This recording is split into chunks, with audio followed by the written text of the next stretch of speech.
फितना कर एपिसोड 6। फिर उस दिन खासी दौड़ धूप के बाद मैंने कैसरगंज में एक खूबसूरत बड़ा सा मकान खरीद लिया। यहाँ मैंने अपना नाम खुर्शीद अहमद खान शेरवानी बताया था। अब मैं इस नए अज़्म के साथ यहाँ एक नई जिंदगी का आगाज करना चाहता था। इस मकान के बाहर खूबसूरत बाग भी था और अंदर मकान भी खासा बड़ा था। मालिक मकान अब्दुल जब्बार खान की उम्र कोई ज्यादा नहीं थी। वो मुश्किल से 30 के लगभग लग रहा था। पिछले दिनों उसके बाप का इंतकाल हुआ था। बाप ने काफी जायदाद छोड़ी थी, मगर जब्बार ने एक ही साल में सब कुछ ठिकाने लगा दिया था और अब ये आखिरी मकान भी फरोख्त करके वो अपनी बूढ़ी माँ को लेकर खैर नगर दरवाजे के एक छोटे से मकान में मुंतकिल हो गया था। मैंने हमजाद से जब्बार के बारे में तमाम मालूमात हासिल कर ली थी, इसलिए कि वो मुझे पहली ही नज़र में काम का आदमी दिखाई दिया था। जुआ, औरत और शराब उसकी कमजोरियां थीं। हमजाद को फौरी तौर पर उस इलाके में मकान हासिल करने के लिए किसी ऐसे ही शख्स की तलाश थी ताकि वो खुद भी फौरन राजी हो जाए। हमजाद ने मेरी पुरानी हवेली से, जिसे पुलिस ने सील कर दिया था, तमाम ज़रूरी सामान लाकर नई हवेली में उसी दिन मुंतकिल कर दिया था। जाहिर है अब बेगम पुल वाली हवेली मेरे लिए कतई बेकार थी। उस रात में बेचैनी से वक्त गुजरने का मुंतज़िर था कि किसी तरह आधी रात गुजरे तो मैं हमजाद के जरिए नरगिस को उठवा लूं। ये तो मेरे शहवानी जज्बात की तस्कीन के लिए बहुत ज़रूरी था। दूसरी तरफ मैं बूढ़े नवाब और ख़ुद नरगिस को उनकी हरकत की सज़ा देना चाहता था। हालांकि मेरे इम्कान में यह भी था कि कोई और लड़की उठवा लेता, लेकिन मैंने एक तीर से दो शिकार करने के लिए यही मुनासिब ख्याल किया कि नरगिस ही को तख्ताए मश्क बनाया जाए। इस तरह मैं अपने दुश्मन नवाब साहिब को भी रूहानी कर्ब में मुब्तला कर सकता था।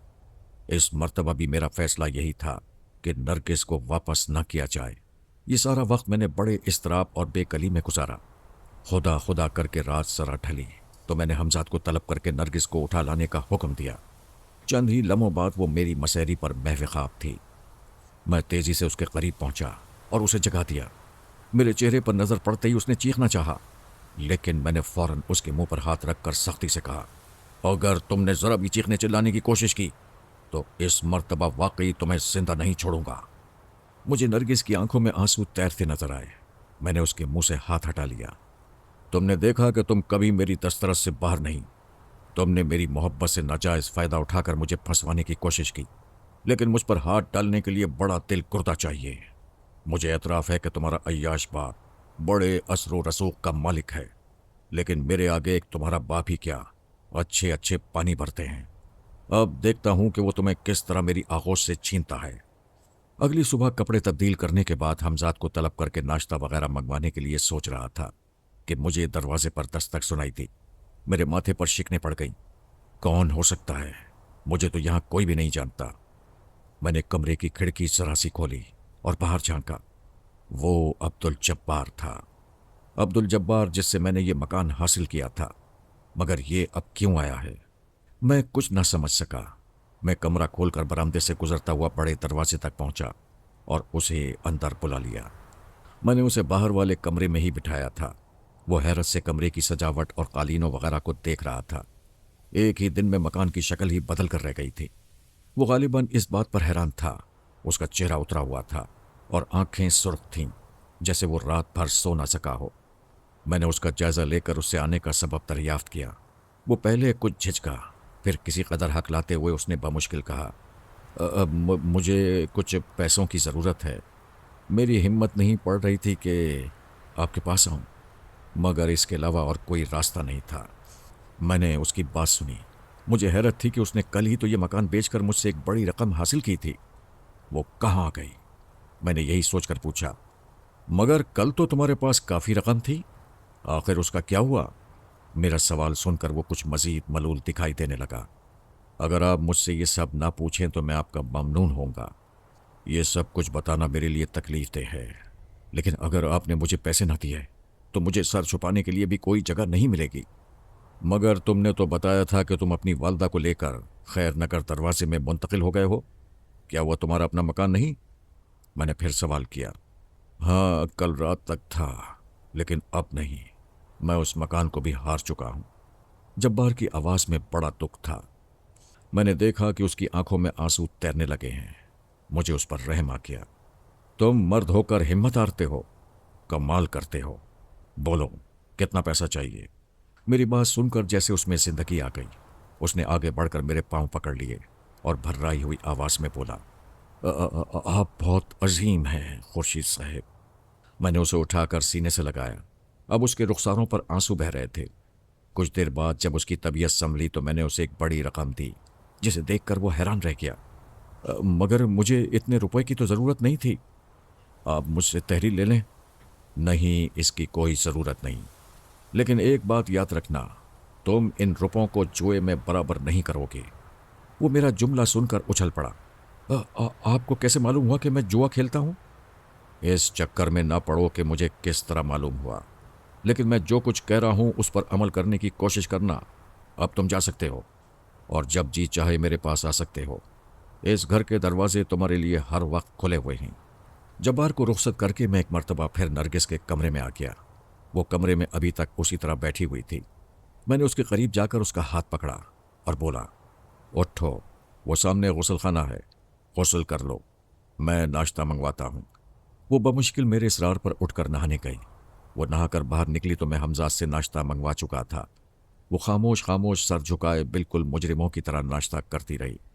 اگر اب تم نے یہاں سے بھاگنے کی کوشش کی تو میں تمہاری ٹانگیں توڑ دوں گا، سمجھ گئی؟ وہ میری بات سن کر خاموش ہو گئی۔ میں اسے کمرے میں بند کر کے دوسرے کمرے میں آ کر سو گیا۔ شام کے قریب سو کر اٹھا اور نرگس کے کمرے میں پہنچا تو وہ جاگ رہی تھی۔ خدا معلوم وہ سوئی تھی یا نہیں۔ اس نے عجیب نظروں سے مجھے دیکھتے ہوئے ایک عجیب جملہ کہا، کیا اس طرح تم سمجھتے ہو کہ میری محبت حاصل کر لو گے؟ اس سے تمہارا کیا مطلب؟ میں نے پوچھا۔ تم زبردستی میرا جسم تو حاصل کر سکتے ہو، مگر مجھے خود سے محبت پر مجبور نہیں کر سکتے۔ اسی وقت مجھے دروازے پر دستک سنائی دے رہی تھی۔ میں نے جلدی سے نرگس کو کمرے میں بند کیا اور باہر کے دروازے تک پہنچ گیا۔ میں جبار کو دیکھ کر ٹھٹکا۔ اس کا چہرہ آج بھی کل کی طرح اترا ہوا تھا۔ میں اس کے بغیر بتائے سمجھ گیا، وہ آج بھی جوئے میں سب کچھ ہار آیا تھا۔ بعد میں اس کی تصدیق بھی ہو گئی۔ میں شرمندہ ہوں۔ میں نے سوچا تھا کہ آج رات کے بعد پھر کبھی جوا نہیں کھیلوں گا، بس آج رات اگلی پچھلی ساری کسر پوری کر لوں گا، لیکن تقدیر کے آگے میں ہی کیا، سبھی بے بس ہو جاتے ہیں۔ تم جوا کہاں کھیلتے ہو؟ اتنا بڑا جوا ظاہر ہے کسی معمولی جگہ نہیں ہو سکتا، میں نے دریافت کیا۔ میرے سوال کے جواب میں اس نے جو کچھ کہا اسے سن کر میں اچھل پڑا۔ اس نے کہا تھا کہ جوا نواب صاحب کے یہاں ہوتا ہے، جہاں شہر کے بڑے لوگ اکثر جمع ہوتے ہیں۔ نواب صاحب کی حویلی کے ایک حصے میں جوا ہوتا ہے۔ تم شام کو آنا، آج رات تمہارے ساتھ ہم بھی چلیں گے، میں نے جبار سے کہا۔ اسے شاید میری بات پر یقین نہیں آیا۔ آپ یعنی آپ میرے ساتھ جوا کھیلنے چلیں گے؟ آپ نے تو مجھے منع کیا تھا، جبار نے اپنی حیرت کا اظہار کیا۔ تم نے ان 2 دنوں میں جو رقم ہاری ہے وہ جیتنے کے بعد ہم لوگ واپس آ جائیں گے، مگر کھیلو گے تم، میں صرف تمہاری طرف سے رقم لگاؤں گا۔ اب تم جاؤ۔ میں نے جبار کو رخصت کر دیا اور نرگس کے ساتھ ناشتے وغیرہ سے فارغ ہو کر سونے کے لیے لیٹ گیا۔ میں اس رات کچھ زیادہ ہی تھکا ہوا تھا، اس لیے کافی دیر تک سوتا رہا۔ شام کو جب جبار نے زور زور سے باہر کا دروازہ پیٹنا شروع کر دیا تو میری آنکھ کھل گئی۔ پھر کچھ ہی دیر بعد میں اور جبار یکے میں بیٹھے بیگم پل کی طرف جا رہے تھے۔ وہ پل بیگم جہاں سے کئی دن پہلے میں فرار ہوا تھا، جہاں میرا سب سے بڑا دشمن رہتا تھا، وہ دشمن جس نے مجھے کبھی نہیں دیکھا تھا، جو میری صورت سے ناآشنا تھا۔ آج میں پہلی مرتبہ اس کی حویلی میں جا رہا تھا۔ اس عرصے میں حمزہ سے مجھے معلوم ہوا تھا کہ نواب صاحب نے نرگس کی گمشدگی کے بارے میں پولیس کو مطلع کر دیا ہے اور اب پولیس سرگرمی سے نرگس کی تلاش میں ہے۔ کل رات پولیس نے ایک جگہ اس سلسلے میں چھاپا بھی مارا تھا، لیکن ناکام رہی تھی۔ نواب صاحب نے دارالحکومت بھی اپنے خاص آدمی روانہ کیے تھے تاکہ وہ واسرائے سے مل کر میرٹھ کے حالات پر بات کریں۔ امکان تھا کہ بڑے پیمانے پر میرٹھ کے حکام کے تبادلے ہوں گے، لیکن مجھے حیرت تھی تو صرف اس بات پر کہ ایک طرف تو نواب صاحب اپنی لڑکی کی گمشدگی سے سخت پریشان تھے، دوسری طرف ان کی عیاشیاں بدستور جاری تھیں۔ یکا نواب صاحب کی محل نما حویلی کے سامنے رکا تو میں چونک گیا۔ جبار یکے سے کود کر نیچے کھڑا ہو گیا تھا اور میرے اترنے کا منتظر تھا۔ میری اس وقت عجیب حالت تھی۔ اگر نواب صاحب کو اپنے سامنے دیکھ کر میں اپنے غصے پر قابو نہ پا سکا تو کیا ہوگا؟ اس لیے کہ میرا اصل دشمن تو یہی ہے جس نے مجھے قتل کرایا، مجھے مصائب میں گرفتار کرایا۔ یہی تو میرا قاتل ہے، میں سوچ رہا تھا، مگر نہیں، मुझे अपने जज्बात पर काबू पाना पड़ेगा। मैं उसे तड़पा तड़पा कर मारूंगा। मैं उसे रूहानी अजियत में मुब्तला कर दूंगा। मैं उसे मोहताज कर दूंगा। यही सब कुछ सोचता हुआ न जाने कब मैं बाग से गुजरता हुआ जब्बार के साथ एक बड़े हॉल नुमा कमरे में चला गया। उस बड़े कमरे में 15-20 अफराद मौजूद थे जो मुख्तलिफ मेज़ों पर बैठे हुए थे। मैंने देखा कि उनमें से कुछ अंग्रेज भी थे जो मुझे हैरत और दिलचस्पी के मिले जुले तासुरात से देख रहे थे। इसकी वजह मेरे इल्म में थी।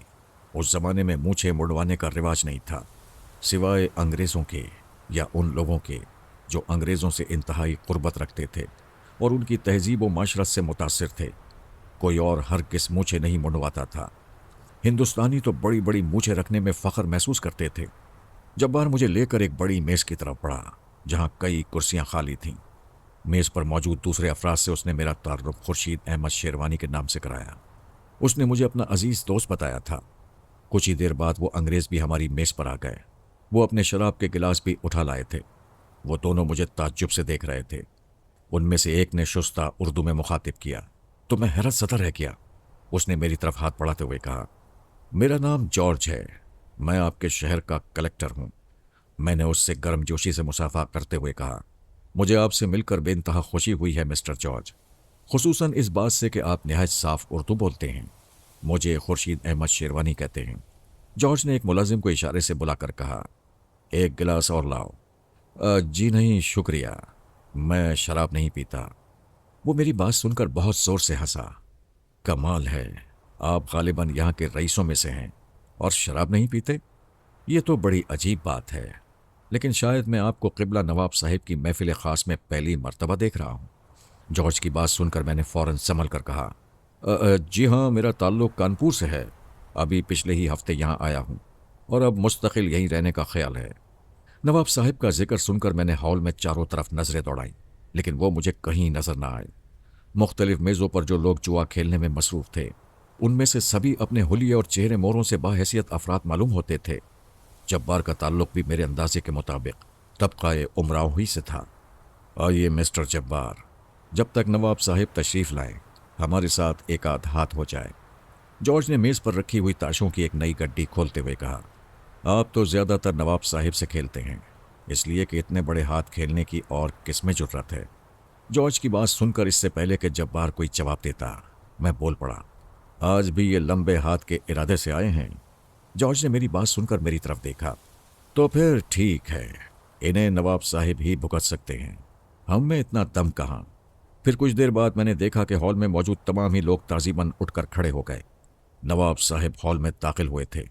उन्हीं के हमरा मैंने राहत को देखा, जिसकी कमर में हाथ डाले वो चले आ रहे थे। उन्होंने फर्दन फर्दन सबसे मुसाफा किया और देर से आने की माजरत करके सीधे हमारी मेज़ की तरफ आ गए। मेरी तरफ हाथ बढ़ाते हुए उन्होंने सवालिया नज़रों से जब्बार को देखा। जब्बार ने मेरा तारुफ कराते हुए कहा, ये मेरे अजीज़ दोस्त खुर्शीद अहमद शेरवानी हैं, अभी हाल ही में मेरठ आए हैं। कुछ देर रस्मी गुफ्तगू होने के बाद ताश की बाजी शुरू हो गई। मैंने उसी वक्त हमजाद को तलब कर लिया। फिर जाहिर है कि हमजाद की मौजूदगी में नवाब साहिब का जीतना नामुमकिनात में से था। मैंने अपनी तसव्वुर की क़ुव्वत बरोकार लाते हुए आंखें बंद करके नवाब साहिब के पत्ते देखे। उनके पास 3 बेगमें थीं और दरअसल हमजाद ने उन्हें भी बड़े पत्ते इसलिए दिए थे कि वो ज़रा बढ़कर चाल लगाएं। हमजाद ने यह गड़बड़ उस वक्त की थी जब नवाब साहिब पत्ते बांट रहे थे। जब्बार के हाथ में 3 बादशाह थे। बाजी लंबी होती गई। जब्बार की तरफ से रकम मैं लगाता रहा। जॉर्ज और मेज़ पर बैठे हुए बाकी अफराद हैरत और दिलचस्पी से खेल देख रहे थे, इसलिए कि ना तो नवाब साहिब ही पत्ते फेंकने के हक में थे और ना जब्बार। मैंने जब्बार के कहने पर चाल डबल कर दी। मैंने देखा कि नवाब साहिब के चेहरे पर एक लम्हे के लिए हैरत के आसार नजर आए और फिर चाल का जवाब देकर अचानक वो बोले, शो। जब्बार के हाथ में 3 बादशाह देखकर उनके चेहरे पर पसीने के कतरात चमकने लगे। आज खिलाफ तवक्को जब्बार इतना बड़ा हाथ जीता था, वरना नवाब साहिब से फ्लैश में जीतना नामुमकिन सी बात थी। इस मर्तबा जब्बार ने ताश की गड्डी उठाकर फेंटी। जब्बार ने मेरे ख्याल में एक ही दांव में कल और परसों की हारी हुई सारी रकम जीत ली थी। पत्ते बढ़ चुके तो मैंने एक मर्तबा फिर अपने तसव्वुर की क़ुव्वत से नवाब साहिब के पत्ते देखे। हालांकि इससे पहले मैं देख चुका था कि हमजाद अपना काम कर चुका है, लेकिन जैसे ही मैंने नवाब साहिब के पत्ते देखे, मेरे पाँव के नीचे से ज़मीन निकल गई। उनके हाथों में इस मर्तबा तीनों यक्के थे। मैंने आंखें खोलकर जब्बार के पत्ते देखे। اس کے پاس ایک یکا، ایک تگی اور ایک پنجا تھا۔ ظاہر ہے کہ یہ تینوں پتے قطعی بیکار تھے۔ میں نے چاہا کہ جبار سے پتے پھینکوا دوں اور چال زیادہ نہ بڑھنے دوں، لیکن حمزات نے میرے شانے پر ہاتھ رکھ کر ایسا نہ کرنے کا اشارہ کیا۔ خدا جانے اس میں حمزات کی کیا مصلحت تھی۔ وہ بار بار مجھے چال بڑھانے پر اکساتا رہا۔ اب بازی پھر تقریباً اتنی ہی ہو گئی جتنی اس سے پچھلی بازی میں تھی۔ جبار کے چہرے پر گھبراہٹ کے آثار تھے۔ اس نے میری طرف بے بسی سے دیکھا۔ میں نے آہستہ سے کہا، کھیلتے رہو۔ نواب صاحب کے چہرے پر بے انتہا اطمینان تھا۔ اب انہوں نے اپنے تینوں پتے میز پر الٹے رکھ دیے تھے اور پتے دیکھے بغیر بازی لگا رہے تھے۔ ظاہر ہے کہ تاش میں 3 یکوں سے بڑھ کر کچھ ہو نہیں سکتا، اس لیے وہ اس وقت تک بازی لگانے پر آمادہ تھے جب تک جبار ہی جی نہ چھوڑ جائے۔ جبار نے بھی اپنے پتے الٹ کر میز پر رکھ دیے تھے اور کھیل جاری تھا، یہاں تک کہ میری ساری جیبیں خالی ہونے لگیں۔ اب میز پر پڑی ہوئی رقم پچھلی بازی سے چگنی ہو چکی تھی۔ میز کا بڑا حصہ روپوں سے بھرا ہوا تھا۔ نواب صاحب نے اپنا ملازم بھجوا کر کچھ اور روپیہ منگوایا اور اس بازی پر لگا دیا۔ حمزات نے جب یہ دیکھا کہ اب میری جیبیں تقریباً خالی ہونے والی ہیں تو اس نے شو کرانے کے لیے اشارہ کیا۔ جبار کا چہرہ پسینے سے تربتر تھا۔ وہ سخت گھبرایا ہوا اور پریشان نظر آ رہا تھا، حالانکہ اس سے بازی بڑھاتے رہنے کے لیے خود میں نے کہا تھا۔ اب وہ اگر ہارتا تو اس میں اس کا کوئی قصور نہیں تھا، وہ تو بہت پہلے پتے پھینکنے کو تیار تھا۔ میں نے جبار سے شو کرانے کے لیے کہا تو نواب صاحب مسکرا کر بولے، شو کیا کراتے ہو صاحبزادے، خواہ خواہ تمہیں خفت ہوگی۔ پھر انہوں نے اپنے سامنے پڑے ہوئے تینوں پتوں میں سے پہلا پتا شو کیا۔ یہ اینٹ کا اکا تھا۔ اچانک میرا ماتھا ٹھنکا۔ اینٹ کا اکا تو جبار کے پاس تھا، میں نے سوچا، اور یہ دیکھو۔ نواب صاحب نے یہ کہہ کر باقی 2 پتے بھی شو کر دیے۔ وہ تگی اور پنجے تھے۔ نواب صاحب آنکھیں پھاڑ پھاڑ کر اپنے پتے دیکھ رہے تھے۔ یہ کیسے ہو سکتا ہے؟ میرے پاس تو 3 اکے تھے۔ نواب صاحب سر پکڑ کر بیٹھ گئے اور پڑپڑاتے رہے۔ پھر جب میرے کہنے پر جبار نے اپنے پتے شو کیے تو ایک لمحے کے لیے اس کے چہرے پر بھی حیرت کے آثار نظر آئے۔ پھر وہ خوشی سے چیخا، 3 اکے ادھر، نواب صاحب یہ دیکھیے۔ لیکن یہ تینوں اکے میرے پاس تھے، یہ کھلی بے ایمانی ہے۔ نواب صاحب کا چہرہ غصے سے سرخ ہو گیا۔ نواب صاحب معاف کیجیے گا، ہم سب کی موجودگی میں نہایت صاف کھیلا ہوں۔ آپ واقعی ہار چکے ہیں، ہم خود پوری توجہ سے کھیل رہے تھے۔ جبار نے کچھ نہیں کہا۔ جارج نے مداخلت کرتے ہوئے نواب صاحب کو سمجھایا۔ اس عرصے میں جبار میز پر رکھی ہوئی تمام رقم اپنی طرف کھینچ چکا تھا۔ نواب صاحب ایک دم کھڑے ہو گئے۔ ہماری طبیعت کچھ ناساز ہے، چلو راحت۔ آپ لوگ بیٹھنا چاہیں تو مجھے کوئی اعتراض نہیں، لیکن اب میں آپ لوگوں کا ساتھ نہیں دے سکوں گا۔ نواب صاحب یہ کہہ کر دروازے سے باہر نکل گئے۔ رات کیونکہ اب خاصی بیت چکی تھی، اس لیے کسی نے دوبارہ کھیل جمانے کی کوشش نہیں کی۔ یہاں موجود افراد میں سے زیادہ تر کے پاس اپنی سواریاں تھیں۔ رفتہ رفتہ لوگ ہال سے باہر نکلنے لگے۔ جبار نے اپنی تمام رقم میری طرف بڑھاتے ہوئے کہا، یہ سب آپ کی برکتوں کا نتیجہ ہے، اس لیے آپ اپنے پاس رکھیں۔ میں نے انکار میں سر ہلاتے ہوئے کہا، نہیں، یہ سب تم اپنے پاس رکھو، لیکن اس میں سے آپ اپنے روپے تو لے لیں۔ جبار نے کہا، مجھے ضرورت ہوگی تو لے لوں گا، فی الحال انہیں اپنے پاس رکھو۔ پھر جارج کے ایما پر ہم ہال سے نکل کر اس کی گاڑی میں بیٹھ گئے۔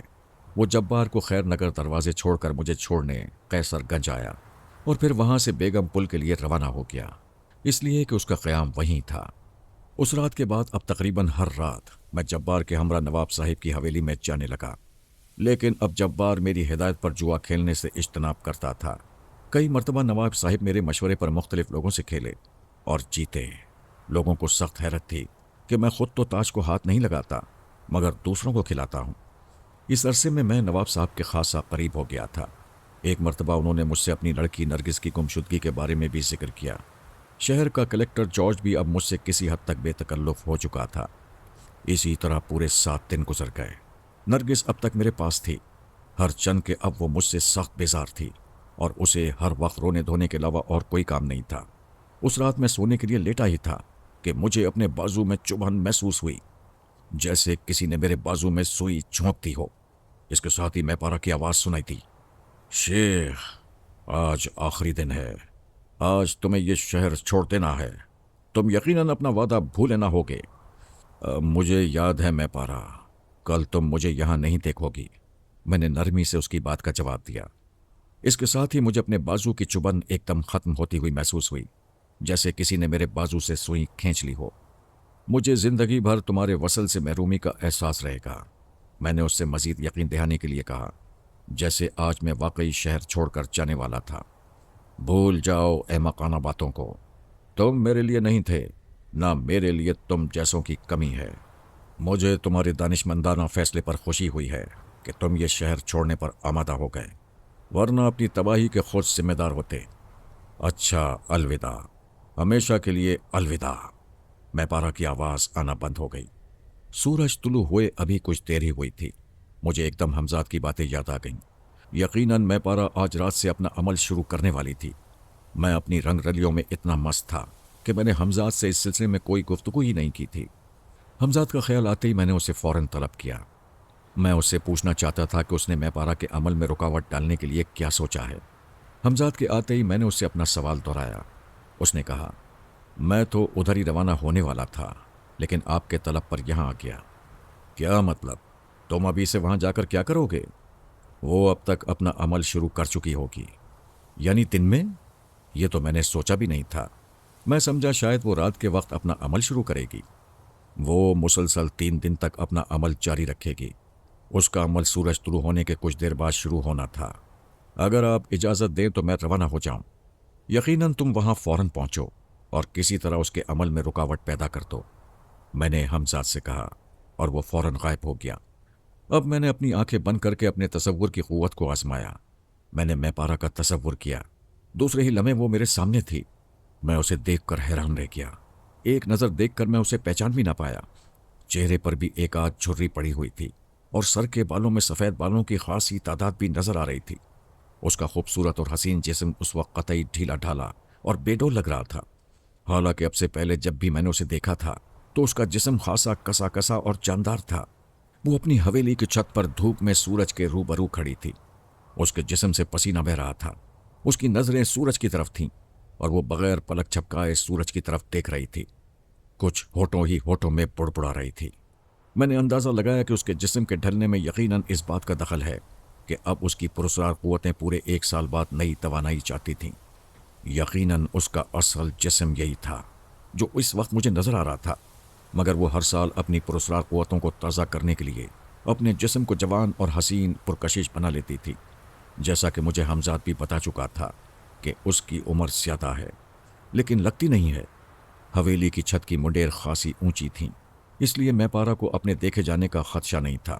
اس کے علاوہ آس پاس کوئی آدمی بھی حویلی میں نہیں تھا جہاں اسے کوئی چھت پر دیکھ سکتا۔ میں پارا بڑے سکون سے اپنے عمل میں مصروف تھی کہ اچانک میں نے اس کے قریب حمزات کو دیکھا۔ نہ جانے حمزات نے کیا کیا، ایک دم میں پارا بہت زور سے اچھلی۔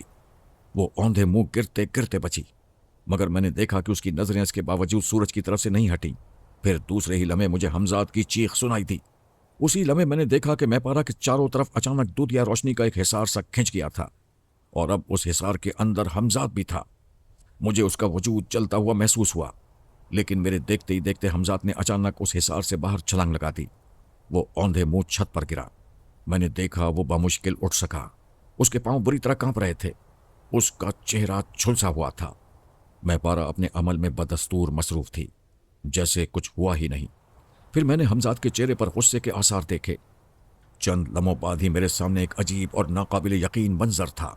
ہوا یہ تھا کہ حمزات نے جھنجلا کر وہ چھت ہی گرا دی جس کے اوپر میں پارا کھڑی تھی۔ چھت کے گرنے سے بڑے زور کی آواز ہوئی تھی، مگر شاید گھر میں طبیب خاص ارشاد احمد خان بھی موجود نہ تھے۔ میں نے دیکھا کہ آس پاس کی حویلیوں کے لوگ باہر نکل کر اس دھماکے کے بارے میں آپس میں پوچھ گچھ کر رہے تھے۔ میں پارا کی حویلی کا دروازہ بھی کھٹکھٹایا کیا، لیکن ظاہر ہے کہ جواب کون دیتا۔ لوگ مایوس ہو کر پھر اپنے اپنے گھروں کو لوٹ گئے۔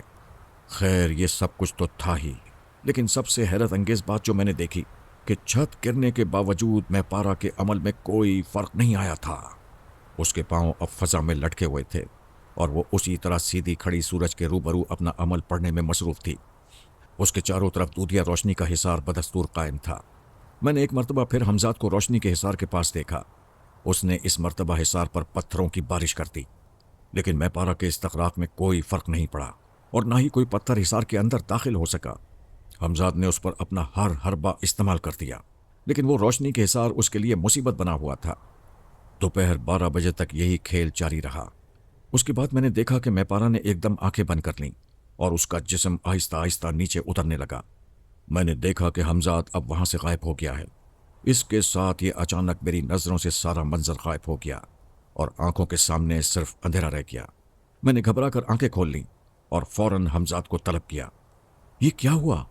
अब क्या होगा? तुम तो कह रहे थे कि तुम उसके अमल में रुकावट डाल सकोगे, मैंने हमजाद से पूछा। हमजाद ने थकी थकी आवाज में जवाब दिया, अभी 2 दिन और बाकी हैं, जो होगा देखा जाएगा। मैंने अपनी तमाम कुव्वतें सर्फ कर दी कि किसी भी तरह उसका अमल रुक जाए, लेकिन आपने खुद देख लिया कि मुझे उल्टा ही नुकसान पहुंचा। अगर मैं उस हिसार में से बाहर छलांग लगाने में ज़रा भी देर करता तो मेरा वजूद जलकर खाक हो जाता। आप देख रहे हैं कि मेरा जिस्म और चेहरा बुरी तरह झुलस गए हैं। हमजाद बात करते करते रुका। मैंने उससे एक और सवाल किया, उस अमल के बारे में तुम्हें और क्या क्या तफसीलात मालूम है? हमजाद ने मुझे बताया, ये अमल जैसा कि मैंने आपको पहले भी बताया था कि सूरज तुलू होने के कुछ देर बाद शुरू होता है और मुसलसल 3 दिन तक किया जाता है, जब तक कि सूरज निस्फ नहार तक न पहुंच जाए। उसके बाद पुरस्कार क़ुव्वतें आमिल को अपनी हिफाजत में ले लेती हैं। इस दौरान न तो मैपारा किसी से मिलेगी और न बात करेगी और न ही उसे कोई नुकसान पहुंचाया जा सकता है, बल्कि इसके बरक्स अगर कोई क़ुव्वत इस दौरान उस पर हमला करे तो उसकी जान खतरे में पड़ने का एहतमाल होता है। इसीलिए मैं वापस आ गया। जो कुछ हो सकता है वो सिर्फ उसके अमल पड़ने के दौरान हो सकता है। हमजाद खामोश हो गया। शायद इसीलिए उसके बाद मेरी तसव्वुर की क़ुव्वत भी उसे देखने में नाकाम हो गई। मैंने हमजाद से सवाल किया। जी हाँ, यही वजह होगी। मगर जब तुम वहां से चले थे तो तुमने क्या देखा? मैंने देखा कि मैपारा आंखें बंद किए छत के गिरे हुए मलबे पर उतरी। फिर वो उसी तरह आंखें बंद किए हुए मलबे से गुजरकर अपने कमरे की तरफ बढ़ने लगी। उसी वक्त मैंने देखा कि उसके चारों तरफ बेशुमार सांप न जाने कहां से रेंगते हुए आए और उसके जिस्म पर रेंगने लगे। फिर उसने अपने कमरे में दाखिल होकर अंदर से दरवाज़ा बंद कर लिया। उसके बाद मैं चला आया। हमजाद एक लम्हे के लिए रुका और फिर ठंडी सांस भरकर कहने लगा, काश हम 2 होते। मैं हमजाद की बात ना समझ सका। 2 से तुम्हारी क्या मुराद है? मेरा मतलब 2 हमजाद से था। 2 अशखास के हमजाद मिलकर बड़ी क़ुव्वत बन सकते हैं। अगर किसी शख्स के बस में उसका हमजाद होता और वो शख्स हमारा दोस्त होता तो इस वक्त सूरत हाल यकसर मुख्तलिफ होती। हम 2 मिलकर यकीनन मैपारा पर भारी पड़ते। हमजाद की बात सुनकर मैं कहने लगा, तुमने मुझे ये बिल्कुल नया ख्याल समझा दिया। काश तुम पहले मुझे बताते तो कोई ना कोई इंतज़ाम हो सकता था। यानी? हमजाद ने पूछा। यानी ये कि किसी को इस बात पर आमादा किया जा सकता था कि वो अपने हमजाद को काबू में करे। अमल मैं उसे बता सकता था, लेकिन ऐसा कौन शख्स हो सकता है? अब भी क्या बिगड़ा है? हमें तो बहरहाल बकौल आपके इसी शहर में रहना है, और अगर नहीं भी रहना तो मैपारा से तो टकराना ही है। ऐसी सूरत में हमारे लिए ये बात बेहद सूदमंद साबित होगी, हमजाद ने कहा। लेकिन अब इसके लिए वक्त भी चाहिए। 41 दिन से पहले तो किसी भी सूरत कोई शख्स अपने हमजाद को काबू नहीं कर सकता, और फिर यह खदशा भी है कि उसका अमल पूरा हो पाए या ना हो पाए। लेकिन आप उस शख्स का नाम तो बताइए जिससे आप ये अमल शुरू कराना चाहते हैं। कौन है वो? हमजाद ने पूछा। मेरे जहन में जब्बार का नाम था। वो यूं भी मेरी बहुत इज्जत करता था। मैं उसका मोहसिन भी हूं। इसके अलावा जब वो हमजाद के बारे में सुनेगा और उसकी पुरस्कार क़ुव्वतों का उसे इल्म होगा तो यकीनन अमल करने के लिए तैयार हो जाएगा, मैंने हमजाद से कहा। हमजाद ने मेरे ख्याल से इत्तेफाक किया। फिर उसी दिन जब्बार मेरे पास बैठा हुआ निहायत संजीदगी से हमजाद की पुरस्कार क़ुव्वतों के बारे में सुन रहा था।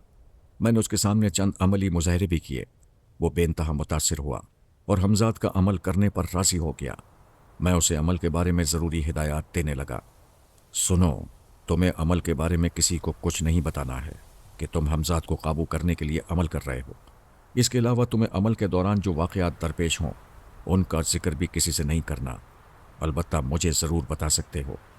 अमल के दौरान शराब और दीगर नशा आवर अशिया से मुस्तकिल दूर रहना। गोश्त खाना कतई तर्क कर देना पड़ेगा और तुम किसी भी दिन पेट भर कर खाना नहीं खा सकोगे। हमेशा अमल के दौरान अपनी असल खुराक से कुछ कम ही खाओगे।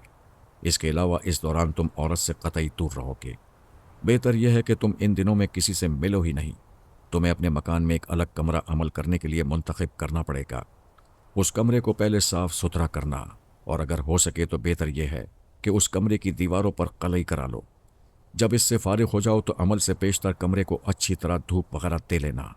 उस कमरे में सिवाय तुम्हारे और कोई दाखिल नहीं होना चाहिए। सिर्फ एक लंगोट बांधोगे। अमल रोज़ाना मुकर्ररा वक्त पर बिला नागा करना पड़ेगा। जब तुम ये तमाम तैयारियां मुकम्मल कर लोगे तो मैं तुम्हें वो दिन बताऊंगा जिस दिन से तुम्हें अमल शुरू करना है। इसलिए कि चांद की पहली तारीखों में यह अमल शुरू करने से अमल की कामयाबी के ज़्यादा इम्कानात होते हैं। बल्कि चांद की पहली तारीखों ही में अमल शुरू करना दुरुस्त भी है। मैं काफ़ी देर तक जब्बार को हमजाद के अमल से मुताल्लिक़ हिदायत देता रहा। काफ़ी देर के बाद मैंने उसे रुख्सत किया। मैंने उसे अभी वो अमल नहीं बताया था जिसके ज़रिए वो अपने हमजाद को काबू में कर सकता था, इसलिए कि अभी चांद की पहली तारीखों में कम से कम 10 दिन बाकी थे। दूसरे दिन सुबह मैं फिर मैपारा को देख रहा था। अब वो अपनी हवेली की दूसरी करीबी छत पर अमल में मसरूफ़ थी। मैंने देखा कि हमजाद ने उस दिन भी अपनी इंतहाई कोशिश की कि मैपारा की तवज्जो किसी तरह सूरज की तरफ से हटा दे, लेकिन इन्हीं कोशिशों में दोपहर के 12 बज गए और हमजाद नाकाम मेरे पास लौट आया। अब सिर्फ कल का आखिरी दिन है। अगर तुम कल भी नाकाम रहे तो वो अपने अमल से फारिग होने के बाद न जाने मेरे लिए क्या मुसीबतें खड़ी करे। मैंने हमजाद से कहा, जी हाँ, सिर्फ एक दिन बाकी है। मुझे नज़र आ रहा है कि हमें ये शहर छोड़कर भागना ही पड़ेगा। हमजाद ने मायूसी से कहा, अभी से क्यों हिम्मत हारते हो, आखिरी कोशिश तो कर लो।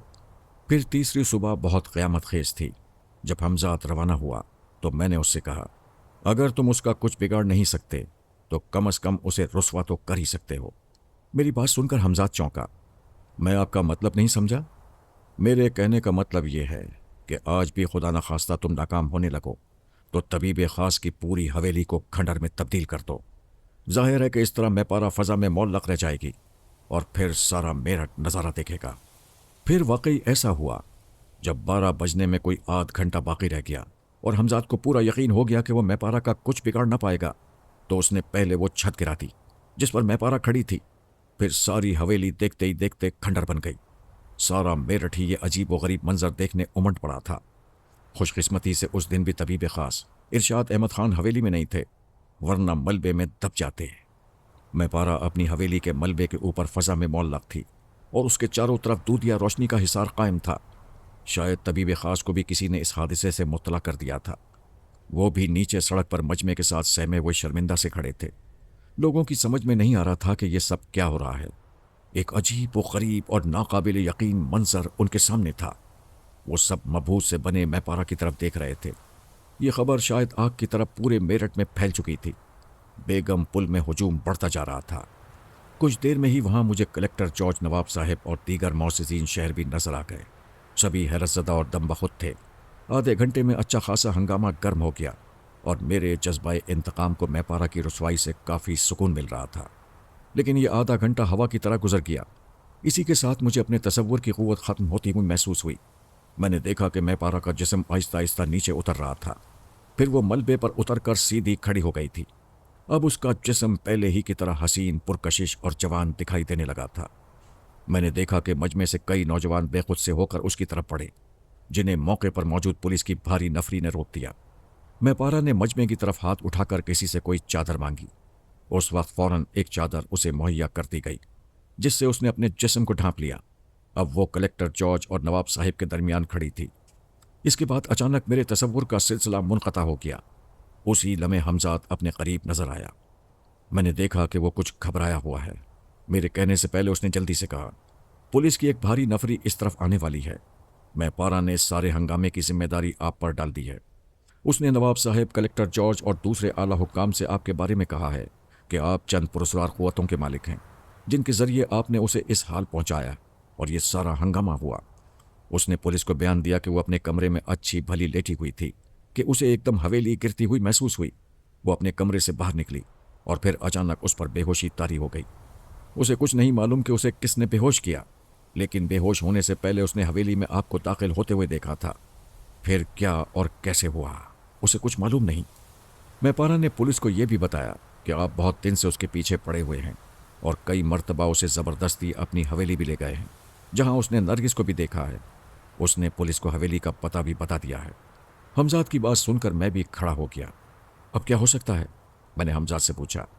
सिवाय फरार होने के अलावा और कोई रास्ता नहीं। पुलिस अब यहाँ तक पहुँचने वाली होगी। हमजाद किसी तरह मुझे लेकर रेलवे स्टेशन तक पहुंच गया और मैं प्लेटफॉर्म पर रेंगती हुई एक मुसाफिर गाड़ी में भागकर चढ़ गया। चंद ही लम्हे बाद ट्रेन ने स्पीड पकड़ ली। मैं इतनी जल्दी में भागा था कि टिकट भी न ले सका। न मेरे इल्म में यह था कि यह ट्रेन कहाँ जा रही है। मैंने एक सीट पर बैठते ही हमजाद को तलब करके उससे इस सिलसिले में पूछा। उसने बताया कि ट्रेन किस तरफ जा रही है। मैं अपनी सरगुज़िश्त पढ़ने वालों को यह बता दूं कि उस ज़माने में अलीगढ़ का नाम कोल था और मैं वहाँ जा रहा था, और उसकी हैसियत ज़िला की नहीं, एक तहसील की थी। उसे तहसील कोल कहा जाता था। हमजाद के रुखसत होते ही मुझे डब्बे में टीटी दाखिल होता नजर आया। ट्रेन उस वक्त एक छोटे से स्टेशन पर खड़ी थी जहाँ से ये टीटी सवार हुआ था। ट्रेन मुश्किल से उस स्टेशन पर 2 मिनट ठहर कर फिर चल पड़ी थी। टीटी मुसाफिरों के टिकट चेक करता हुआ मुझ तक पहुँच गया। टिकट? उसने सवाल किया और मैं चकरा गया, लेकिन उसी वक्त मैं फिर हमजाद को तलब कर चुका था। मैंने टीटी की तरफ देखकर कहा, कितने टिकट चाहिए? मैं महसूस कर चुका था कि हमजाद ने मेरी जेब में लातादार टिकट भर दिए हैं। वो शायद पूरी ट्रेन के मुसाफिरों के टिकट उड़ा लाया था। टीटी मेरी बात सुनकर बौखला गया। मुझे ये सोचकर बड़ी हंसी आई कि बकिया मुसाफिरों का क्या हाल होगा जिनके टिकट हमजाद उड़ा लाया था। मैं अभी यही सोच रहा था कि फिर एक मर्तबा ट्रेन के ब्रेक लगे। लोग आपस में चैमोंगियाँ करने लगे और रेलवे के महकमे पर लानत मलामत कर रहे थे। इस छोटे स्टेशन पर यह ट्रेन कभी नहीं रुकती, मगर आज खिलाफ तवक्को यहाँ भी रुक गई थी। ट्रेन आहिस्ता होते होते बिल्कुल रुक गई। लोगों ने नीचे उतरना चाहा कि मालूम कर सकें कि ट्रेन यहाँ क्यों रुकी है, मगर किसी को भी डब्बे से उतरने की इजाज़त नहीं मिली। हर डब्बे के दोनों दरवाज़ों पर मुसल्ला सिपाही मुतय्यन थे, जिन्होंने मुसाफिरों को अपनी अपनी सीटों पर बैठे रहने की तलकीन की थी। कुछ मुसाफिरों के इस्तफसार पर मेरे डब्बे पर मुतय्यन पुलिस वाले ने बताया, हमें मेरठ से हुक्म मिला है कि इस ट्रेन को रोक दिया जाए, क्योंकि इसमें एक निहायत ख़तरनाक मुजरिम सफ़र कर रहा है। मेरठ के अफसरान बाला का हुक्म है कि उनके पहुंचने से पहले किसी भी मुसाफिर को ट्रेन से न उतरने दिया जाए। वो खुद आकर मुजरिम को शनाख्त करेंगे। जब तक आला अफसरान यहाँ तक ना पहुँच जाएं, ट्रेन यहीं खड़ी रहेगी। आप लोगों से दरख्वास्त है कि इत्मीनान से अपनी सीटों पर बैठे रहें। अगर आप में से किसी ने डब्बे से उतरने की कोशिश की तो नतीजे के जिम्मेदार हम नहीं होंगे। पुलिस वाला ये कहकर खामोश हो गया। मेरी नज़र उसके हाथों पर थमी हुई बंदूक पर थी, जिसका रुख डब्बे की तरफ था। हालात से नबर्द आजमा होने के लिए मेरा जहन तेज़ी से काम करने लगा। मैं समझ गया कि मैपारा ने अपनी पुरस्कार कुव्वतों से काम लेकर पुलिस के आला हुक्काम को मेरे फरार से आगाह कर दिया है, वरना यह मुमकिन ही नहीं था कि पुलिस को यह इल्म हो जाता कि मैं इस ट्रेन में सफ़र कर रहा हूँ।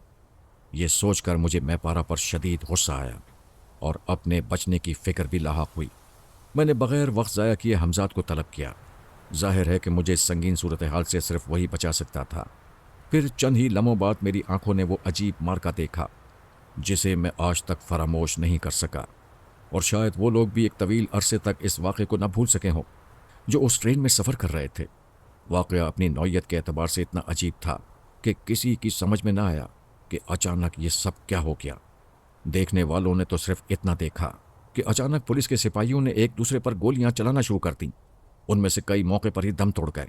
गोलियों की मुसलसल आवाज़ों और चीखों पुकार ने लोगों के हवास मुअत्तल कर दिए थे। गोलियों की जद से अब डब्बों में बैठे हुए मुसाफिर भी महफूज नहीं थे। नतीजा ये कि वो अपनी जान बचाने की खातिर डब्बों से उतरकर जहां मुंह उठता भाग निकलते। मेरे डब्बे के सामने मुतय्यन पुलिस वाले भी या तो गोलियों की नज़र हो चुके थे या वहां से भाग खड़े हुए थे। अब मेरे फरार का रास्ता कतई साफ था। मैं खामोशी से प्लेटफॉर्म की दूसरी समत उतरा और तेजी से एक तरफ भाग लिया। अजीब अफरा तफरी का आलम था। किसी को किसी का होश नहीं था। मैंने दानिस्ता इस छोटे से स्टेशन की करीबी आबादी की तरफ जाने से गुरेज किया जहां ट्रेन रुकी थी, इसलिए कि मुझे खतरा था कि हालात संभलते ही सबसे पहले मुझे वहीं तलाश किया जाएगा। मैं अमरूदों के एक बाग के करीब से गुजर रहा था कि उसी वक्त हमजाद मुझ तक पहुंच गया। वो आते ही कहने लगा, हमें पूरी तरह संभलने के लिए 3-4 घंटे चाहिए। मैं चाहता हूं कि इससे पहले आप किसी महफूज मकाम तक पहुंच जाएं। मैंने हमजाद की तरफ देखा, इज़हारे ममनूनियत से कहा, तुमने वाकई ज़बरदस्त मार का अंजाम दिया है। मुझे बताओ कि यहाँ सबसे नज़दीक कौन सी आबादी है, उस जगह को छोड़कर जहाँ ट्रेन रुकी थी। मेरी बात सुनकर हमजाद ने फ़ौरन जवाब दिया, इसके अलावा तो करीबी आबादी सिर्फ एक है, मगर वो एक छोटा सा गांव है। मेरा ख्याल है कि वहाँ रिहाइश वगैरह का माकूल इंतज़ाम नहीं होगा। मेरा मशवरा है कि आप यहाँ से कोल चलें, वो भी यहाँ से कोई ज़्यादा दूर नहीं। अच्छी खासी बड़ी तहसील है। میں نے حمزات کی رائے سے اتفاق کرتے ہوئے کہا، ٹھیک ہے تو پھر مجھے وہیں لے چلو۔ پھر چند لمحوں بعد ہی میں حمزات کے ہمراہ فضا میں تیر رہا تھا۔ نیچے دور تک ہرے بھرے لہلاتے کھیت اتنی بلندی سے بہت خوبصورت لگ رہے تھے۔ میں ان کے حسن میں کھویا ہوا حمزات کے ساتھ سفر کر رہا تھا۔ وہ جان بوجھ کر آہستہ چل رہا تھا کہ میں اپنے ہوش و حواس نہ کھو بیٹھوں۔ شام سے کچھ پہلے اس نے مجھے آبادی کے باہر اتار دیا۔ میرے ارد گرد کھیتوں اور باغوں کے طویل سلسلے پھیلے ہوئے تھے۔ جلد ہی ہم آبادی تک پہنچ گئے۔ یہ جگہ میرے لیے قطعی اجنبی تھی۔ میں ریلوے اسٹیشن سے گزرتا ہوا آگے بڑھا، اس لیے کہ مجھے توقع تھی کہ اسٹیشن کے آس پاس یقیناً کوئی سرائے ہوگی، اور میرا اندازہ غلط نہیں تھا۔ میں ایک سرائے تک پہنچنے میں کامیاب ہو گیا۔ یہ سرائے چھوٹی ہونے کے باوجود بظاہر صاف ستھری نظر آ رہی تھی۔ میں صبح سے اب تک بھاگ دوڑ کے نتیجے میں خاصی تھکن محسوس کر رہا تھا۔ میں سرائے کے ایک قریبی ہوٹل میں کھانے سے فارغ ہو کر اپنے کمرے میں آ کر لیٹ گیا۔ میں اب اپنے آئندہ اقدام کے بارے میں غور و فکر کرنا چاہتا تھا۔ میں پارا سے شکست کھا کر میرٹھ سے فرار ہو جانا میرے لیے توہین آمیز تھا، لیکن حالات نے اتنی تیزی سے کروٹ بدلی تھی کہ سوائے اس کے اور کوئی راستہ ہی نہیں تھا۔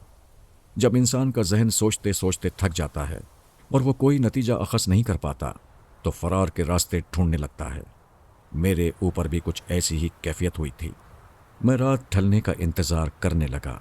آہستہ آہستہ سرائے پر سکوت طاری ہونے لگا تھا، لیکن مکمل سناٹے کا منتظر تھا تاکہ حمزات کو طلب کر کے اپنے تھکے ہوئے اعصاب کو سکون پہنچانے کے لیے کسی ریشمی زلفوں میں پناہ لے سکوں۔ آخر مجھ سے صبر نہ ہو سکا۔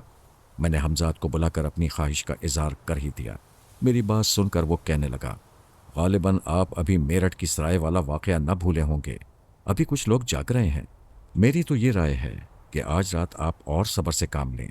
کل دن میں کوئی محفوظ جگہ تلاش کرنے اور وہاں منتقل ہونے کے بعد جو آپ کا جی چاہے کیجیے گا۔ میں سمجھتا ہوں کہ آپ کا یہ عمل احتیاط کے تقاضوں کے منافی ہے۔ میں حمزات کی بات سن کر جھنجھلا گیا۔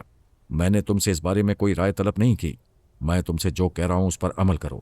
اس نے میری بات سن کر سر جھکا لیا اور بجھے ہوئے لہجے میں کہنے لگا، جو آپ کا حکم۔ یہ کہہ کر وہ غائب ہو گیا اور میں بے چینی سے کمرے میں ٹہلنے لگا۔ ٹہلتے ٹہلتے کافی دیر ہو گئی مگر حمزات نہ لوٹا۔ میں غصے کے عالم میں کبھی چارپائی پر بیٹھتا اور کبھی ٹہلنے لگتا۔ آخر خاصے انتظار کے بعد وہ آیا۔ اس کے ہاتھوں پر جو جسم تھا اسے دیکھ کر میں یہ بھی بھول گیا کہ میں اس کے آنے سے پہلے سخت بیزاری اور غصے کی حالت میں تھا۔ وہ کوئی حسین خواب دیکھ رہی تھی۔ اس کے ہونٹوں پر عجیب سی مسکراہٹ تھی، جیسے تازہ کھلے ہوئے گلاب کی پنکھڑیاں لرز رہی ہوں۔ حمزات ابھی تک کمرے میں موجود تھا۔ میں نے دبی زبان میں اس کے دیر سے آنے کی وجہ دریافت کی۔ ایسا پہلے تو کبھی نہیں ہوا کہ تمہیں اتنی دیر لگی ہو۔ میں 2 مرتبہ یہاں آ کر لوٹ چکا ہوں، اور جب مجھے قطعی اطمینان ہو گیا کہ اب تمام لوگ نیند کی آغوش میں پہنچ گئے ہیں تو میں اسے لے آیا ہوں۔ میرے دیر سے آنے کا سبب صرف احتیاط تھی، حمزات نے جواب دیا۔ اس کا جواب سن کر میرا غصہ، جو پہلے ہی لڑکی کو دیکھ کر کسی قدر کم ہو گیا تھا، اب قطعی ختم ہو گیا تھا۔ ٹھیک ہے، تم جا سکتے ہو۔ میں نے حمزات کو رخصت کر کے کمرے کا دروازہ بند کر دیا اور پھر پلٹ کر چارپائی کے قریب آ گیا۔ میرا رویہ بہت محتاط تھا، کیونکہ مجھے تجربہ تھا کہ عموماً لڑکیوں پر ان حالات میں 2 طرح کے رد عمل ہوتے ہیں۔ یا تو وہ جاگتے ہی خود کو ایک اجنبی جگہ اور ایک انجانے شخص کے ساتھ دیکھ کر ایک دم حیرت زدہ سی رہ جاتی ہیں اور ان کی زبان گنگ ہو جاتی ہے، یا وہ جاگتے ہی اچانک ڈر کے چیخنے لگتی ہیں۔ میری اپنی حویلی ہوتی یا الگ کوئی رہائش گاہ ہوتی تو میں اتنا فکر مند نہ ہوتا، لیکن یہاں معاملہ برعکس تھا۔ میں خود ایک اجنبی علاقے میں تھا۔ ذرا سی لاپرواہی میرے لیے مصیبتیں کھڑی کر سکتی تھی۔ ممکن تھا کہ یہ لڑکی جاگتے ہی چیخنا چلانا شروع کر دیتی۔ اچانک مجھے دروازے پر دستک سنائی تھی اور اس کے ساتھ ہی کسی کی گرجتی ہوئی آواز بھی، دروازہ کھول دو ورنہ توڑ دیا جائے گا۔ ان الفاظ کے ساتھ ہی جیسے میرے حواس پر بجلی سی گری۔ میں نے پلٹ کر کھڑکی کی طرف دیکھا، اس میں سلاخیں تھیں۔ مجھے چند ہی لمحوں میں کوئی فیصلہ کرنا تھا۔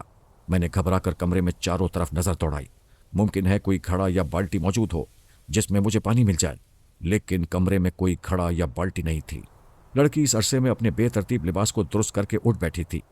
دروازہ پہلے کی نسبت اور زور سے دھڑ دھڑایا جا رہا تھا، جیسے اگر میں نے دروازہ نہ کھولا تو واقعی وہ دروازہ توڑ کر اندر داخل ہو جائیں گے۔ میرے لیے اس وقت سب سے نازک بات یہ تھی کہ میں اپنی مدد کے لیے حمزات کو بھی طلب نہیں کر سکتا تھا، کیونکہ میں اس وقت ناپاکی کی حالت میں تھا۔ میں نے آنکھیں بند کر کے اپنے تصور کی قوت کو بروئے کار لانے کی کوشش کی، लेकिन वो भी रायका गई। उसी वक्त कमरे का दरवाज़ा बहुत ज़ोर से चरचराया और वो अंदर आ गया। कमरे में सबसे पहले दाखिल होने वाले शख्स को मैं पहचान गया। ये मेरठ का कलेक्टर जॉर्ज था। उसके हाथ में पिस्तौल था और उसके पीछे 10-15 बावर्दी पुलिस नजर आ रहे थे। जॉर्ज ने कमरे में घुसते ही मेरी तरफ इशारा करके अपने पीछे खड़े हुए एक पुलिस इंस्पेक्टर को इशारा किया। यही है, गिरफ्तार कर लो इसे। फिर उसकी नज़र एकदम लड़की पर पड़ी। उसने लड़की से सवाल किया, कौन हो तुम और यहाँ कैसे आई? लड़की ने पुलिस वालों की तरफ रहम तलब नज़रों से देखते हुए भर्राई हुई आवाज़ में कहा, मैं दुलारी हूँ। मैं अपने घर में सोई हुई थी, लेकिन मेरी आंख खुली तो मैं यहाँ थी। मुझे नहीं मालूम ये मुझे यहाँ कैसे उठा लाया। ठीक है, जॉर्ज ने इंस्पेक्टर की तरफ मुड़कर कहा, जो मुझे हथकड़ियाँ पहना चुका था, इसे भी थाने ले चलो। इस पर लड़की घिघियाई। पर हुजूर, लड़की की बात सुनकर जॉर्ज ने उसे तसल्ली दी, तुमसे कुछ नहीं कहा जाएगा। चंद ज़रूरी बातें पूछकर तुम्हें छोड़ दिया जाएगा। रहती कहाँ हो तुम? जयगंज, लड़की ने जवाब दिया। सराय में ठहरने वाले दूसरे मुसाफिर भी इस हंगामे से जाग गए थे। पुलिस जब मुझे लेकर सराय से निकली तो हर तरफ हल्का हल्का धुंध का फैल रहा था। सुबह होने वाली थी। मुझे और लड़की को कुछ पुलिस वालों के हमरा सराय के सामने खड़े हुए एक तांगे में बिठा दिया गया। जॉर्ज भी उस तांगे में बैठा हुआ था। बकिया पुलिस वाले पैदल ही हमारे तांगे के पीछे आ रहे थे। कुछ दूर जाकर नीम धुंधके में मुझे एक मस्जिद के मीनार नजर आए। जल्दी हमारा तांगा वहां तक पहुंच गया। मस्जिद के बिल्कुल सामने छोटी ईंटों से बनी हुई एक इमारत में तांगा दाखिल हुआ और उसके सहन में जाकर रुक गया। जॉर्ज ने तांगे से उतरते ही इंस्पेक्टर को हुक्म दिया, बंद कर दो इसे हवालात में और लड़की को मेरे पास लाओ। और हाँ, हवालात के दरवाजे पर 2 पुलिस वाले तैनात कर दो जो बहुत चाको चौबंद हों। ये मुजरिम बेइंतहा खतरनाक है। ये कहकर वो सामने बने हुए एक कमरे की तरफ बढ़ गया। एक पुलिस वाला लड़की को अपने साथ लिए उसके पीछे पीछे चल दिया और बकरिया मुझे लेकर बाएं तरफ बनी हुई हवालात की कोठरी की तरफ बढ़े। मुझे हवालात में बंद करने से पहले इंस्पेक्टर ने हथकड़ियां खोल दी थीं। मुझे हवालात की तंग और अंधेरी कोठरी में धकेल कर हवालात का आनी दरवाज़ा बंद कर दिया गया। इंस्पेक्टर अपने साथियों में से 2 को हवालात के बाहर छोड़ गया था। उन दोनों के पास बंदूक थी। वो दोनों हवालात के दरवाजे पर पहरा देने लगे, जैसे उन्हें डर हो कि मैं इतने सख्त पहरे के बावजूद भी फरार हो जाऊंगा। जो होना था वो हो चुका था। मेरी बेएहतियाती रंग ला चुकी थी। अगर मैं हमजाद के मशवरे पर अमल करके सिर्फ एक रात और सब्र कर लेता तो मुमकिन था कि ये हालात ना होते। मैं हवालात के फर्श पर बैठा हुआ सोच रहा था कि पुलिस यहाँ तक कैसे पहुँच गई। काफ़ी गौर व गौस के बाद मैं इस नतीजे पर पहुँचा कि इसमें भी माहपारा का हाथ है। ये सब उसी का किया धरा है। जब उसे ये इत्तला मिली होगी कि मैं पुलिस के हाथ लगने से पहले भागने में कामयाब हो गया हूँ, तो उसने अपनी पुरस्कार कुव्वतों के जरिए ये पता लगाया होगा कि मैं कहाँ छुपा हुआ हूँ। फिर उसने नवाब साहिब के जरिए या खुद पुलिस को इससे मुत्तला कर दिया होगा। मेरी नज़र में उसकी इस इंतकामी कार्रवाई का सबब यह था कि मैंने उसे धोखे में रखकर हमजाद के जरिए उसके अमल में रुकावट डलवाने की कोशिश की थी और फिर उसमें नाकाम होकर मापारा को बदनाम करने का आखिरी मौका भी हाथ से न जाने दिया था। हालांकि अब मैं उस शहर को छोड़कर फरार हो चुका था, लेकिन शायद वो मुझे सज़ा दिए बगैर नहीं छोड़ना चाहती थी। गालिबन इसलिए उसने यहाँ तक मेरा पीछा किया था। ये सूरत हाल ज़ाहिर है मेरे लिए बहुत ख़तरनाक थी। मुझे बहैसियत शेख करामत पहचान लिया गया था और इसका मतलब था कि मुझे सज़ा से कोई नहीं बचा सकता था। मेरी फ़र्द जुर्म बहुत तवील थी। इन्हीं हौलनाक ख्यालात के हिसार में मेरा जहन चकराने लगा। मैं रात भर का जागा हुआ था। मेरे जहन पर ग़ुनूदगी सी तारी होती गई। न जाने मैं कब तक ऊँगता रहा। हवालात का आनी दरवाज़ा खुला और मैं चौंक पड़ा। मेरे संभलने से पहले ही मेरे हाथों में हथकड़ियाँ डाल दी गईं। थाने के सहन में हर तरफ धूप फैली हुई थी। मैं ग़ुनूदगी में ये सोचने से कासिर था कि मुझे कहाँ और क्यों ले जाया जा रहा है। मुझे हवालात से निकालकर एक बड़े से पेड़ के नीचे खड़े हुए यक्के में चंद पुलिस वालों के हमरा बिठा दिया गया, जिनमें थानेदार भी था। यक्का थाने से निकलकर आबादी की कच्ची पक्की सड़कों से गुजरता हुआ एक तरफ चला जा रहा था। कुछ देर बाद यक्का आबादी से बाहर निकल गया। मेरे जहन में फिर वही सवाल उभर आया कि ये लोग मुझे कहाँ ले जा रहे हैं, लेकिन मैंने उनसे पूछा नहीं। जब यक्का आबादी से दूर निकल आया तो मुझे कुछ फासले पर एक बड़ी सी 4 दीवारी वाली तवील इमारत दिखाई दी, जो आहिस्ता आहिस्ता करीब होती जा रही थी। गालिबन मेरी मंजिल वही थी, इसलिए कि यक्के का रुख उसी तरफ था। आबादी से बाहर उस इमारत का मतलब जल्द ही मुझे मालूम हो गया। जब पुलिस वाले मुझे लेकर उसके बड़े से फाटक नुमा दरवाजे तक पहुँचे, मुझे हवालात से जेल में मुंतकिल कर दिया गया था। ज़रूरी कागजात की खानापुरी के बाद मुझे उस चुकंदर नुमा बड़ी मूंछों वाले ने घूरा, जिसे तमाम लोग जेलर साहब कहकर मुखातिब करते थे। तो तुम हो बड़े खतरनाक मुजरिम, मगर मेरे पास आकर अच्छे अच्छे पानी मांग जाते हैं। उसका लहजा काफ़ी तौहीन आमेज था। अगर कोई और वक्त होता तो मैं उसके लहजे का जवाब देता, मगर इस वक्त मेरा खामोश रहना ही बेहतर था। फिर थानेदार और पुलिस वाले चले गए। मैं जेलर के साथ अकेला रह गया। रहीमो, जेलर थाड़ा। उसकी आवाज़ के साथ ही एक खौफनाक चेहरे वाला भारी भरकम डंडा बरदार कमरे में दाखिल हुआ। उसके आते ही जेलर फिर गुर्राया। इसके बारे में मालूम हुआ कि यह बहुत बड़ा बदमाश है। इसे ले जाकर अंदरूनी वाली बैरक में बंद कर दो। उसका हुक्म सुनकर रहीमो ने मेरा बाजू पकड़ा और बोला, चल बे। मुझे उसका रवैया सख्त हेतक आमेज महसूस हुआ। मैंने जेलर की तरफ देखकर कहा, क्या आप लोग तमीज़ से बात नहीं कर सकते? आप मुझे पढ़े लिखे मालूम होते हो। यह सुनकर जेलर ने मुझे एक मोटी सी गाली दी और रहीमो से कहा, सुनता है, यह हरामी मुझे यानी खान साहिब बंदे अली को तमीज़ सिखाने आया है। इसे बता कि तमीज़ किसे कहते हैं। मैं अभी कुछ भी समझ ना पाया था कि रहीमो का उल्टा हाथ घूम गया। तड़ाख! थप्पड़ मेरे मुंह पर इतनी जोर से पड़ा था कि मेरा सर चकरा गया। क्यों, अब समझा? जेलर की मनूस आवाज़ मेरे कानों से टकराई। अब चलेगा या सर फाड़ दूं? मैं जल्दी से आगे बढ़ गया। जी तो ये चाह रहा था कि उन दोनों को कच्चा चबा जाऊं, मगर सिर्फ चाहने से क्या होता है। मैं बेदस्तोपा था। जेलर के कमरे से निकलकर रहीमो मुझे एक तरफ धक्के देता हुआ ले जाने लगा। सामने ही एक बहुत बड़ी सी बैरक थी जो उस वक्त गालिबन खाली थी। कुछ लोग इधर उधर जा रहे थे, जिनके पाँव में बेड़ियां पड़ी हुई थीं। वो मुख्तलिफ काम करते नजर आ रहे थे। कोई रस्सी बना रहा था, कोई पानी भर भर कर सामने क्यारियों में डाल रहा था, कोई चारपाइयाँ बुन रहा था। बाएं तरफ कुआं था जिसमें कुछ कैदी डोल डालकर पानी भर रहे थे। मैंने चलते चलते रहीमो से निहायत नर्म लहजे में कहा, भाई रहीमो, क्या मुझे नहाने की इजाज़त दोगे? मैं तुम्हारा ये एहसान ज़िंदगी भर नहीं भूलूंगा। वो मेरी बात सुनकर तंजिया लहजे में बोला, वाह बेटा वाह, इसे अपने बाप का घर समझा है? अबे ये जेल है जेल, सीधा चला चल, वरना तू तो मुझे जानता ही है। मैं उसकी बात से मायूस होकर फिर थके थके कदमों से उसका साथ देने लगा। वो मुझे लेकर एक तरफ बने हुए बड़े से कमरे में दाखिल हुआ, जहां मुझे जेल के कपड़े दिए गए और मेरे कपड़े उतरवा कर रख लिए गए। फिर रहीमो एक शख्स से मुखातिब हुआ, ये भी खतरनाक निकला। मजलू बेटा, चल उठा अपना हथौड़ा और संसी।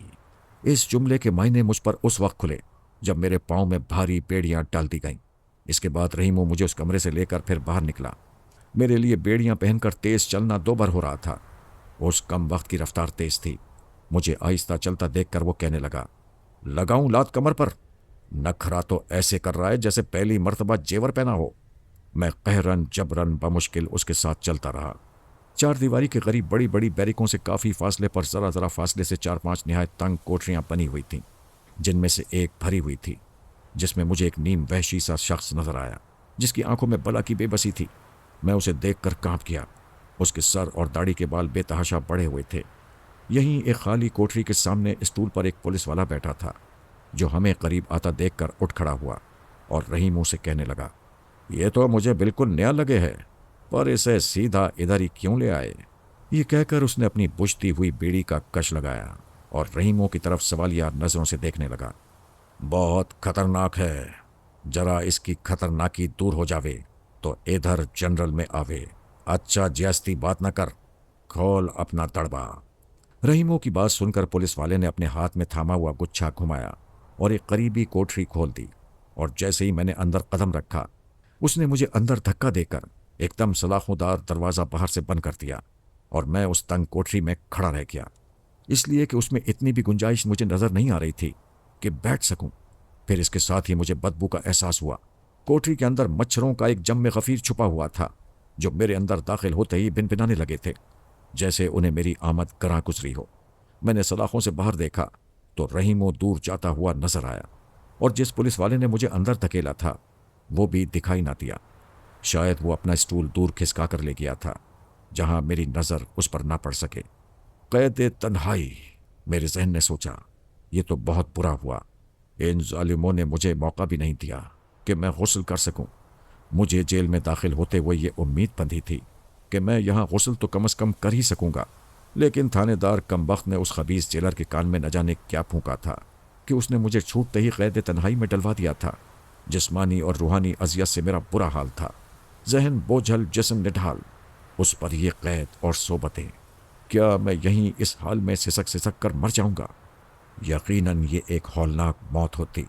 میں یہ سوچ کر لرز گیا، کاش ایک مرتبہ، صرف ایک مرتبہ مجھے اتنا موقع مل جائے کہ میں غسل کر سکوں، پھر تو میں ان تمام تکلیفوں سے نجات حاصل کر سکتا تھا۔ کھڑے کھڑے میرے پاؤں شل ہونے لگے۔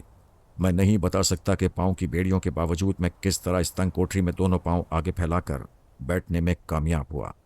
ایک طرف میری کمر دیوار سے لگی ہوئی تھی اور دوسری طرف سامنے میرے پاؤں دیوار کو چھو رہے تھے، لیکن بیڑیاں پڑے ہونے کے سبب پاؤں سمیٹ کر بیٹھنا میرے لیے ناممکن تھا۔ اس طرح بیٹھ کر مجھے کچھ سکون ملا۔ میرا تھکا ہوا ذہن بوجھل ہوتا گیا اور اسی حالت میں میری آنکھ لگ گئی۔ اس کال کوٹری میں پورا ایک ہفتہ میں نے بے انتہا اذیتوں اور دکھوں میں گزارا۔ مجھے کھانے کے لیے بد مزہ بدبودار شوربہ اور انتہائی خراب آٹے کی روٹی ملتی تھی۔ میرا معدہ بمشکل ہضم کر پاتا۔ چائے بھی کالی اور جیسے ہفتوں کی پکی ہوئی معلوم ہوتی تھی۔ غالباً 8ویں دن جب مجھے اس کوٹری سے نکالا گیا تو میرے لیے اپنے پیروں پر کھڑا ہونا مشکل تھا۔ مجھے وہاں سے نکال کر ایک جنرل بیرک میں منتقل کر دیا گیا۔ اس دن میری حالت اس قابل نہیں تھی کہ 2 قدم بھی چل سکوں، مگر رحیموں کے ڈنڈے کے خوف نے جیسے میرے جسم میں بجلی دوڑا دی۔ مجھے توقع تھی کہ کم از کم آج مجھ سے کوئی کام نہیں لیا جائے گا۔ میں بیرک کے فرش پر پورے 1 ہفتے کے بعد سیدھا لیٹ گیا۔ میری کمر تختہ ہو رہی تھی۔ میں پورے 7 دن نہ لیٹ سکا تھا۔ جیسے ہی میں بیرک کے فرش پر لیٹا، میری آنکھیں بند ہونے لگیں، مگر اسی وقت کسی نے لات مار کر مجھے اٹھا دیا۔ اٹھو شہزادے، یہاں تمہیں حرام کی توڑنے کے لیے نہیں رکھا گیا۔ یہ رحیمو نہیں تھا، لیکن اسی کی قبیل کا کوئی لگتا تھا۔ اس کے ہاتھ میں بھی ڈنڈا تھا۔ وہ مجھے تقریباً گھسیٹتا ہوا بیرک سے باہر لایا اور کچھ قیدیوں کے ساتھ پانی بھرنے اور قریبی کیاریوں میں ڈالنے پر لگا دیا گیا۔ یہ صبح 6 بجے کا وقت تھا۔ 6 بجے سے لے کر 11 بجے تک میں گرتا پڑتا پانی کے بھاری ڈول اٹھاتا رہا۔ پھر 11 بجے ہم سب کو کھانا دیا گیا، وہی بدمزہ برا کھانا۔ اس عرصے میں نے کئی بار کوشش کی کہ پانی سے بھرا ہوا ڈول اپنے جسم پر ڈال دوں، لیکن اس میں کامیاب نہ ہوا، اس لیے کہ وہ ڈنڈا بردار ہم سب قیدیوں کے سر پر سوار تھا۔ اس دن بھی مجھے نہانے کا موقع نہیں ملا، لیکن دوسرے دن صبح ہی جب میں دوسرے قیدیوں کے ساتھ اٹھا تو ان کے ہمراہ بیرک کا دروازہ کھلتے ہی میں کنویں کی طرف لپکا۔ بیرک سے کنویں کا فاصلہ میں نے انتہائی بےتابی اور بے صبری سے طے کیا۔ پھر میں نے یہ ضرورت بھی محسوس نہ کی کہ قمیص تو اتار دیتا۔ میں نے پانی سے بھرا ہوا ڈول اپنے اوپر ڈال لیا۔ میرا سارا جسم پانی سے بھیگ گیا۔ پھر دوسرا ڈول بھی میں نے اپنے اوپر اونت لیا۔ میری یہ حرکت دیکھ کر ایک دوسرا قیدی بھنا گیا، ابے اب دوسروں کو بھی نہانے دے گا کہ سب پانی اپنے اوپر ہی ڈال لے گا؟ مگر میں اس کی بات سنی انسنی کر گیا۔ میرے لیے یہ لمحے انتہائی اہم اور پرمسرت تھے، جیسے میں نے پانی کے ساتھ ہی اپنے سارے مصائب بہا دیے ہوں۔ دوسرے ہی لمحے میں حمزات کو طلب کر چکا تھا۔ اس کے آتے ہی میں کہنے لگا، تم میری حالت دیکھ رہے ہو، میں تم سے بچھڑ کر کن حالوں کو پہنچ گیا۔ مجھے ایک ایک ظالم سے بدلہ لینا ہے۔ اب تم اس وقت تک میرے ساتھ رہو گے جب تک میں تمہیں اجازت نہ دوں جانے کی۔ میری بات سن کر حمزات نے سر تسلیم خم کیا اور خاموشی سے سر جھکائے میرے حکم کا منتظر رہا۔ مجھے اس کے چہرے کے تاثرات سے اندازہ ہوا کہ یقیناً اسے بھی میری حالت دیکھ کر دکھ ہوا ہے۔ مجھے کسی اندیکھے وجود سے باتیں کرتا دیکھ کر ایک قیدی نے ہنس کر دوسرے کو کونی ماری اور کہنے لگا، اندرونی والی بیرک میں رہ کر اس کی یہ حالت ہو گئی ہے۔ اسی وقت مجھے ڈنڈا بردار چوکیدار آتا دکھائی دیا۔ اس نے سب قیدیوں کو مخاطب کر کے کہا، ابے اب چلو بھی یا سارا دن یہیں خراب کر دو گے، کام پر نہیں لگنا۔ اس کی بات سن کر قیدی جلدی جلدی اپنی بیرکوں کی طرف چلے جہاں برآمدے میں چائے بٹ رہی تھی، لیکن میں چوکیدار کی بات سے بے خبر جیلر اور رحمو سے انتقام لینے کے بارے میں منصوبے بنا رہا تھا۔ اس نے مجھے اپنی جگہ کھڑا دیکھ کر ڈنڈا اٹھایا۔ کیوں بے، کیا بہرا ہے؟ میرے اشارے پر حمزات نے اس کے ہاتھ سے ڈنڈا چھین کر اس کے سر پر اس زور سے رسید کیا کہ وہ تیورا کر زمین پر گر گیا۔ اس کے سر سے خون بہ رہا تھا۔ ایک قیدی نے گزرتے ہوئے چوکیدار کو زخمی حالت میں پڑا دیکھا تو وہ سمجھا کہ یقیناً میں نے اس کا ڈنڈا چھین کر اس کے سر پر مارا ہے۔ چند ہی لمحوں میں ہنگامہ کھڑا ہو گیا۔ ہر طرف یہی چرچا تھا کہ نئے قیدی نے چوکیدار کا سر پھاڑ دیا۔ میں اب وہاں سے چل کر بیرک کے برآمدے میں آ گیا تھا جہاں دوسرے قیدی کھڑے چائے پی رہے تھے۔ زخمی چوکیدار بمشکل اٹھ کر جیلر کے کمرے کی طرف بھاگ گیا تھا۔ تمام قیدی میرے آس پاس جمع تھے اور ان میں سے کچھ کا خیال تھا کہ مجھے پھر چوکیدار کا سر پھاڑنے کے جرم میں قید تنہائی میں ڈال دیا جائے گا۔ مجھے ان سب کے لہجے سے اپنے لیے احترام محسوس ہوا۔ وہ آپس میں میرے بارے میں طرح طرح کے تبصرے کر رہے تھے۔ کسی کا خیال تھا کہ میں بہت بڑا ڈاکو ہوں، کوئی کہہ رہا تھا کہ شاید میں نے کئی قتل کیے ہیں، لیکن میں نے ان میں سے کسی سے بات نہ کی، نہ ہی ان کے کسی بے تکے سوال کا جواب دیا۔ میں حمزاد کی طرف متوجہ ہو گیا، جو کہہ رہا تھا، اگر آپ حکم دیں تو میں ابھی آپ کو یہاں سے نکال لے چلوں، پر نہیں، ابھی مجھے اس خبیث جیلر اور اس کے بے نتھے بیل رحیموں کو دیکھنا ہے۔ میں نے حمزاد کی بات کا جواب دیا۔ قیدی میری طرف حیرت سے دیکھ رہے تھے۔ میں ان سے ذرا الگ ہٹ کر کھڑا ہو گیا، اور اب پہلی مرتبہ مجھے اپنے پاؤں میں پڑی ہوئی بیڑیوں کا خیال آیا، جو میرے چلنے میں رکاوٹ بنی ہوئی تھیں، اور جن کی آہنی گرفت نے مجھے جسمانی اذیت میں مبتلا کر دیا تھا۔ پھر چند لمحے بعد ہی قیدیوں نے ایک حیرت انگیز منظر دیکھا، اور ان کی آنکھیں حیرت سے پھیل گئیں۔ میری آہنی بیڑیاں خود بخود ٹوٹ کر میرے قدموں میں گر پڑی تھیں، جنہیں ٹھوکر مار کر میں نے برآمدے سے نیچے گرا دیا، اور اسی وقت میری نظر جیلر اور رحیموں اور 3-4 ڈنڈے بردار چوکیداروں پر پڑی، جو بیرک سے اب صرف چند قدم کے فاصلے پر رہ گئے تھے۔ جیلر کے چہرے سے بے انتہا غصے کا اظہار ہو رہا تھا۔ اس کا چقندر جیسا چہرہ کچھ اور سرخ ہو گیا تھا۔ اس سے پہلے کہ وہ مجھ تک پہنچنے میں کامیاب ہوتا، میں حمزاد کو اشارہ کر چکا تھا۔ پھر دوسرے ہی لمحے بیرک کے سامنے ایک عجیب و غریب اور حیرت انگیز تماشا شروع ہو چکا تھا۔ چوکیدار کے ڈنڈے ان کے ہاتھ سے چھوٹ کر زمین پر گر پڑے۔ ان میں سے ایک اوندھے منہ گرا۔ یہ رحیمو تھا۔ اس کے گرتے ہی میں نے حمزاد کو اشارہ کیا کہ یہی ہے۔ حمزاد نے میرے اشارے پر رحیموں کے تلووں پر ڈنڈے برسانا شروع کر دیے، جبکہ دوسرے چوکیداروں نے یہ ناقابل یقین منظر دیکھا کہ ڈنڈا خود بخود فضا میں بلند ہو کر رحیموں کی مرمت کر رہا ہے، تو وہ جیلر کے روکنے کے باوجود بھوت بھوت کہتے ہوئے بھاگ نکلے۔ مگر جیلر اپنی جگہ کھڑا حیرت سے یہ منظر دیکھ رہا تھا، اور تمام دوسرے قیدی بھی سہمے ہوئے کھڑے تھے۔